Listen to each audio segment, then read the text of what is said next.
Today I will show you how to filter dates that are before today's date in Excel pivot tables. I have my pivot table here with dates and the count of ticket IDs by the status of resolved. And the way to do it is to first of all have the date field in the rows. And once you have that, you can click on this button, click on date filters, click on before, and click on this calendar icon from over here and just select today and hit OK. Now this is going to filter it, but this is the static method, and it's a method that will have to be repeated every day if you want to have accurate data. An alternative way to do this is to add a helper column to my row data called before today. And in here, I'm going to add the formula equals today, which is going to give me today's date is greater than the date. And when I hit OK, false means that this date, it's a date that's not before today. So this is a future date, at least in my case, and so on and so forth. So now in your pivot table,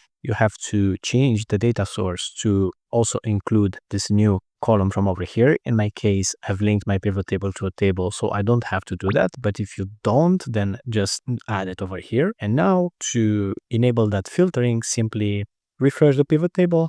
And this will bring this new helper column over here, which I'm going to drag to the filters. And I'm just going to filter on true. So now every time I will update my pivot table and add new data, for example, I can change this to be a date from 2025. And when I refresh the pivot table, it will get updated and I will have one extra value in data. So this is how to do it. Thumbs up the video and see you in the next one.